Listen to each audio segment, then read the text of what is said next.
जिसकी पत्रिका में मंगल होता है, जिसकी राशि के अंतर्गत मंगल होता है और उसका विवाह नहीं हो रहा, या मंगल होने के कारण बस उसको तकलीफ आ रही है, या विवाह हो भी गया तो संबंध टूटने जैसा हो गया, कहीं कहीं अदालत में कार्रवाई चलने लगी, कहीं कहीं विवाद जैसी स्पर्धा उत्पन्न हो गई, कहीं कहीं विवाद सामने आ गया, तो उसको कुछ नहीं करना चाहिए। अगर बाजार जाए, अगर मूंगा किसी की अंगूठी में लगा हुआ हो, या मूंगा कहीं उसके घर में पड़ा हो, या मूंगे की माला पड़ी हुई हो, उस मूंगे का पानी, मूंगे को पानी में डाल दो और उसका पानी शंकर भगवान को मात्र 31 दिन तक लगातार चलाना प्रारंभ कर दे, अदालत में केस बंद हो जाएगा और पति पत्नी वापस एक जैसे हो जाएंगे, वापस जुड़ जाएंगे। और अगर विवाह नहीं हो रहा है तो मंगल राशि वाले का अगर विवाह भी नहीं हो रहा है तो मंगल विवाह आनंद के साथ पूर्ण होगा।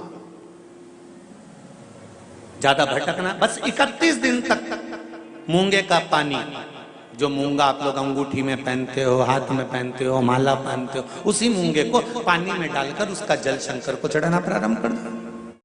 कभी मौका मिल जाए, विवाह शादी में देरी हो रही हो, या कोई नया कार्य चालू कर रहे हो उसमें देरी हो रही हो, या कोई सर्विस के लिए नौकरी के लिए जा रहे हो और वो कार्य नहीं हो रहा हो, तो एक धतूरा, केवल एक धतूरा, उस धतूरे को फोड़कर उसके अंदर का फल निकालकर उस फल को शिवलिंग पर चढ़ाकर एक लोटा जल शंकर भगवान को समर्पित कर कर आइए। दिन होना चाहिए मंगलवार। कौन सा दिन होना चाहिए? जम के बोलो जरा, मंगलवार का समर्पित करो। उसके बाद में आप विवाह के लिए अगर समर्पित करें हैं तो विवाह में देरी नहीं होगी, व्यवसाय और व्यापार के लिए या नौकरी के लिए समर्पित करें हैं तो उसमें देरी नहीं होगी। एक लाल चंदन होता है, एक पीला चंदन होता है, दो तरह का चंदन होता है। जैसे अगर हफ्ते में एक बार, कितने समय में, जम के बोलो जरा, हफ्ते में एक बार प्रयास करा करो कि लाल चंदन का पानी हम शिव जी को समर्पित करें। और लाल चंदन का पानी अगर शंकर जी को समर्पित कर रहे हो तो शिव मंदिर में चढ़ाने के बाद में थोड़ा सा पानी बचा हुआ किसी बेलपत्री के वृक्ष के नीचे समर्पित करो। किसी भी बेलपत्र के वृक्ष के नीचे लाल चंदन का पानी थोड़ा समर्पित करें। जैसे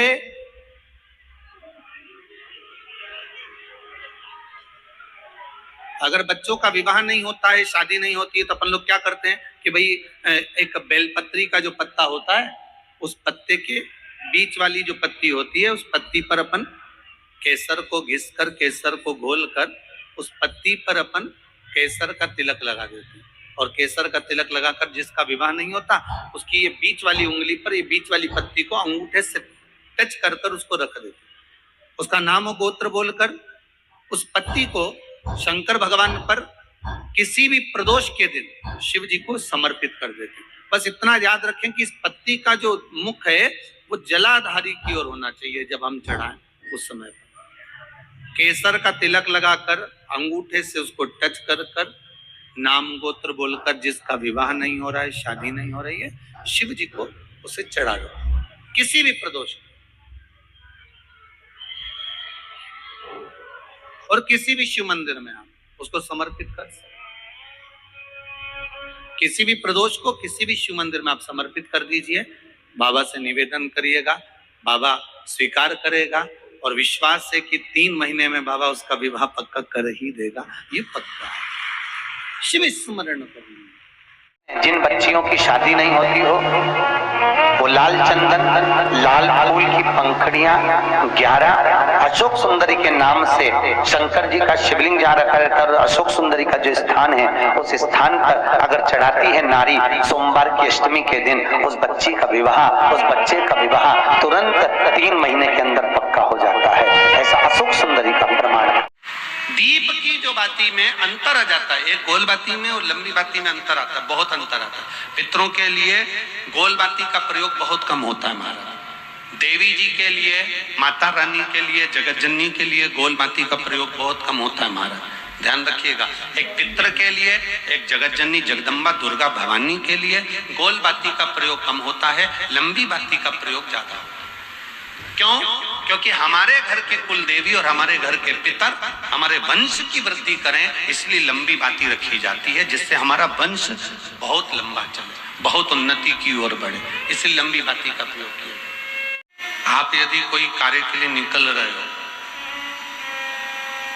कोई कार्य करने के लिए जा रहे हो और आपका मन उस कार्य में डामाडोल हो रहा है, ये होगा कि नहीं होगा, सफलता मिलेगी कि नहीं मिलेगी, मैं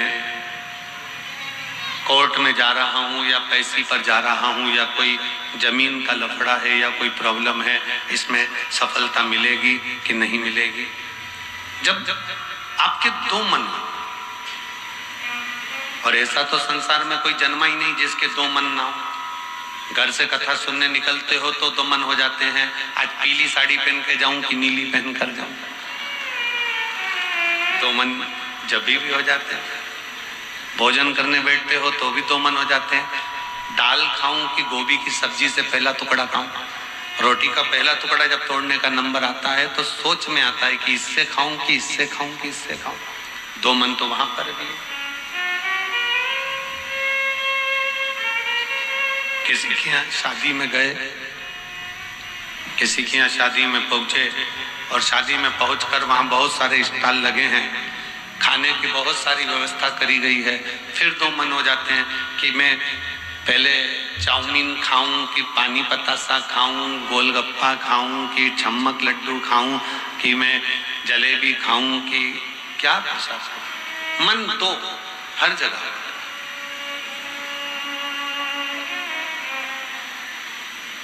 और ऐसा नहीं है कि मन दो नहीं होते, मन विचलितता देता है। और शिव महापुराण की कथा कहती है कि कभी भी अगर कोई फॉर्म भर रहे हो, कोई एग्जाम दे रहे हो, कोई कंपटीशन एग्जाम में बैठे हो, या मेरे बेटे बेटी 10th और 12th का यदि एग्जाम दे रहे हैं, तो अपना दो मन मत करो, तुम एक मन बनाओ कि मैं इस एग्जाम में बैठ रही हूं और मेरा विश्वास कहता है कि मैं शंकर पर पूरा भरोसा करती हूं और मैंने रात दिन पढ़ाई करी है, तो मैं पास होकर मानूंगी, तो वो पास होकर ही मानूंगी। और एक निवेदन और है, मान लो किसी कारणवश सफलता नहीं मिली और आप सफल नहीं हुए, तो चिंता मत करना, चिंता करने की जरूरत नहीं है।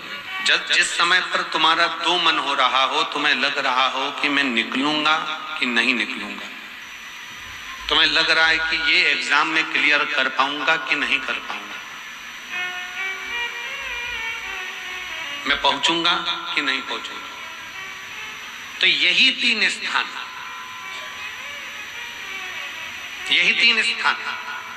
तीन अक्षत को इन तीन स्थान पर ही रखा जाता है।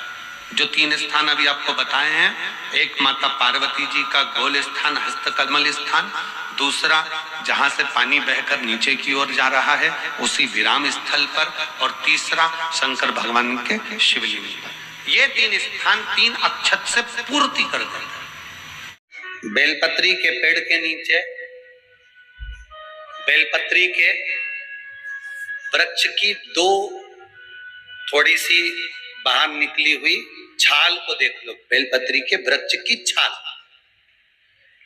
उस छाल पर कच्चा जो सूत होता है, धागा होता है ना, कच्चा धागा, सफेद कच्चा सूत, उस धागे को बेलपत्री की छाल पर 7 बार घुमा लो। चारों तरफ मत घुमाना, नहीं तो चारों तरफ धागा लेके घूम जाओ।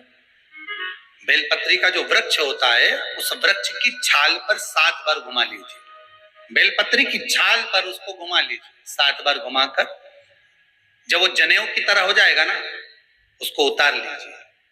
बेलपत्री के वृक्ष के नीचे घी का दिया लगाइए, हाथ में उसको रख लीजिए।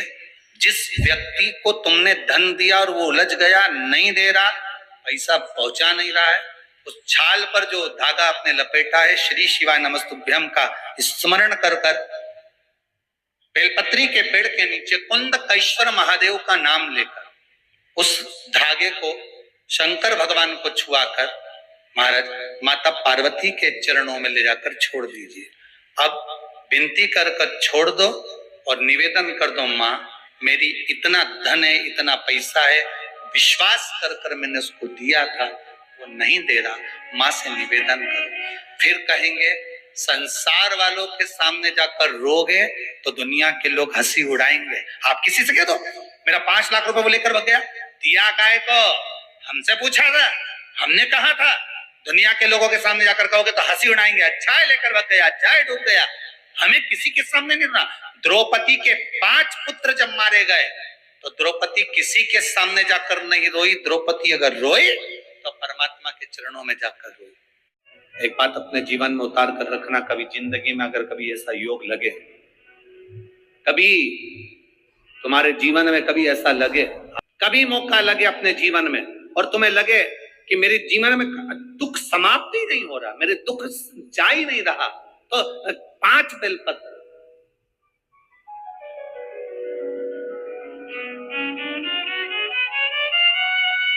5 बेलपत्र। एक देखो इस पत्र में शिवलिंग लगा हुआ है तो हम आपको इसी से समझा देते हैं। एक बेलपत्र जिसकी डंडी का भाग जल जहां से बहकर बाहर निकल रहा है, अशोक सुंदरी का स्थान देखा है ना सब लोगों ने, बस उसी स्थान पर पहली बेलपत्र। दूसरी बेलपत्र पार्वती जी के स्थान पर अर्थात जो जलाधारी है वहां पर। तीसरी बेलपत्र शंकर भगवान के शिवलिंग के सम्मुख में जहां आप बैठे हो वहां बैठकर डंडी का भाग विपरीत दिशा में रखकर, तीसरा बेलपत्र। चौथा बेलपत्र भगवान शंकर का जल जहां से नीचे गिर रहा है उस ओर सीधी बेलपत्र नीचे की ओर।